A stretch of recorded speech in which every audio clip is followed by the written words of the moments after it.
यहाँ यान फोन पे बात करता है। जी को पता चलता है कि जाशु ने अपने लिए गर्लफ्रेंड ढूंढ ली है। जी की खुशी एकदम से उड़ जाती है। यान बात करता है, उसकी गर्लफ्रेंड कैसी है, फोटो भेजो। वो बात खत्म करता है। जी यान से पूछती है, क्या जाशु ने गर्लफ्रेंड बना ली? यान कहता है, शायद मैंने फई से सुना। वो मुंह बनाकर अपने रूम में जाकर जाशु को मैसेज पे पूछने का सोचती है कि आपने अपनी गर्लफ्रेंड बना ली। बट जी सोचती है ये सब झूठ है, कहीं उन्होंने यान को झूठ तो नहीं बोला। उसे वो फ्लैशबैक याद आते हैं जब जाशु ने उसे कहा कि अगर मेरी कोई गर्लफ्रेंड बनेगी तो मैं तुम्हें सबसे पहले बताऊंगा।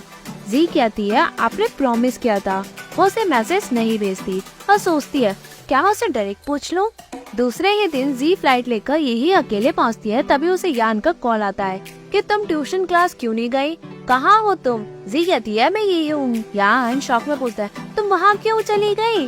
जी झूठ बोलकर कहती है, मेरे ऑनलाइन डेटिंग पार्टनर ने मुझे यहाँ बुलाया है। यान पूछता है, कहाँ हो तुम? जी कहती है, एयरपोर्ट। यान कहता है, वहीं रुको, मैं जाशु को वहाँ भेजता हूँ। अगर तुम उस डेटिंग पार्टनर से मिलने गई तो तुम जब लौटोगी तो तुम देख लेना। यान जाशु को कॉल पे सब बता देता है।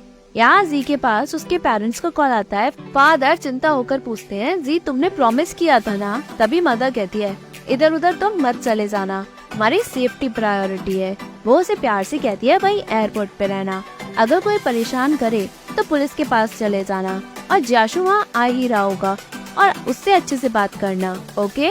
तभी जाशु को कॉल आता है। वो जाशु को अपनी लोकेशन बताती है। जाशु फाइनली उसके सामने आ जाता है, बट उसके साथ एक लड़की भी होती है। उस लड़की को जाशु की गर्लफ्रेंड समझती है। ये शॉक हो जाती है, उसकी नजरें सिर्फ लड़की पे ही होती है। जाशु पास आकर कहता है, तुमने प्रॉमिस किया था ना कि तुम अच्छे से पढ़ोगी ताकि किसी को तुम्हारी चिंता न हो, और तुम्हारा ऑनलाइन डेटिंग पार्टनर तुम भूल गई जो मैंने तुम्हें कहा। सो अब तुम बड़ी हो गई हो ना, अकेली यहाँ आ गई।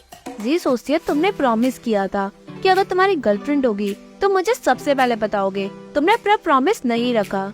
जाशु पूछता है, कुछ तो कहो। लड़की जाशु को शांत रहने को कहती है। जाशु अपना कोट उतारकर जी को उड़ाकर प्यार से कहता है, क्या उसने बुलाया? मिली तुम उससे? जी कहती है, उसे मैं नहीं पसंद, उसने कहा कि मैं बहुत छोटी हूँ। जाशु पूछता है, गया क्या वो? जी एग्री करती है। जाशु कहता है, तुमने ठीक किया, तुम बहुत छोटी हो, ऐसा करना ठीक नहीं। जी कहती है, मैं बड़ी होकर दिखाऊंगी अब। जाशु कहता है, तो हम तब तक वेट कर लेंगे।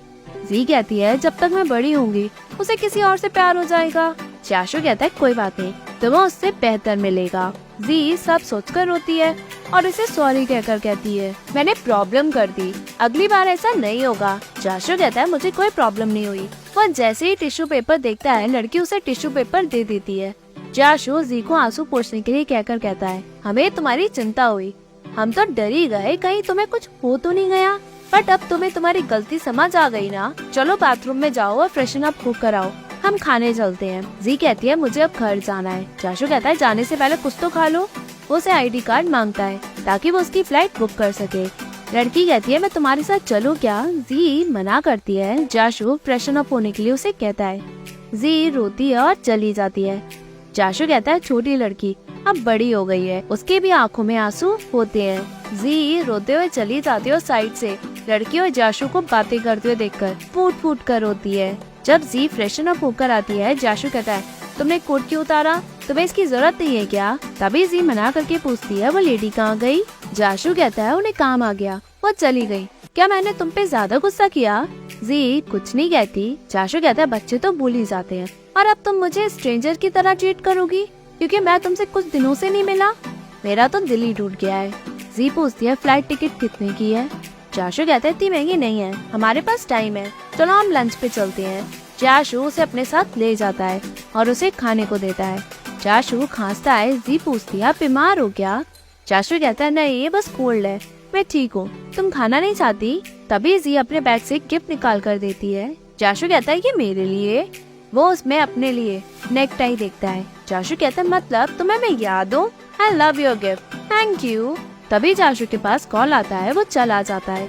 जी कुछ पैसे जाशु के पर्स में रख देती है। फाइनली जी की जाने की फ्लाइट का टाइम आ जाता है। जाशु समझाता है, घर जाके अपने पेरेंट्स की सुनना और अपनी स्टडी में इन सब की वजह से इफेक्ट मत होना, ओके?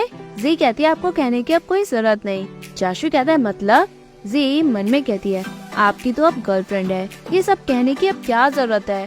वो अपने बैग से वही सॉफ्ट टॉय उसे देती है जो जियाशु ने उसको जीत के दिया था। जी कहती है ये आपके लिए, मैं आपको गुड लक की विशेष देती हूँ। जियाशु कहता है तुम्हें भी खुश रहना चाहिए। फाइनली जी चली जाती है। जियाशु के साथ बिताए हुए सभी फ्लैशबैक उसे याद आते हैं जिसे वो चेरिश करना चाहती थी, बट उसे लगता है कि वो उसकी गर्लफ्रेंड है। वो उसे वहीं छोड़कर चली जाती है। जी की जिंदगी में सब बदल जाता है। वो जियाशु से अलग हो रही होती है। यहाँ जी फाइनली एयरपोर्ट पहुँचती है, तभी यान उसे आवाज लगाता है। जी उसके पास जाकर फूट फूट कर रोती है और यान के गले लग जाती है। यान उसे संभालता है और प्यार से सहलाता है। जैसे ही वो लोग घर लौटते हैं, मदर और फादर अपने अपने काम में बिजी रहते हैं। मदर कहती है इतने कम कपड़े क्यों पहने हैं, जाओ चेंज करके डिनर के लिए नीचे आ जाओ। यान कहता है जाओ ऊपर, सब ठीक हो जाएगा। जी अपने पेरेंट्स को देखती है, बट उसके पेरेंट्स उसे कुछ नहीं कहते और वो ऊपर चली जाती है। जी अपने रूम में पहुंचती है। एपिसोड के एंड से पहले एपिलॉग दिखाया जाता है जिसमें यान उसे समझाकर कहता है तुम्हें पता है हमें तुम्हारी कितनी चिंता हो गई थी, तुम्हें अपनी पढ़ाई पे ध्यान देना चाहिए था, ना कि प्यार पे। अगर कुछ गलत हो जाता तो। जी मन में सोचती है कोई ऑनलाइन डेटिंग पार्टनर नहीं है, मुझे उससे बस एक चीज पूछनी थी, क्या उसे हमारा प्रॉमिस याद भी है। तभी एपिसोड एंड होता है। Hey viewers, if you like this video please like share and subscribe this channel. Thank you.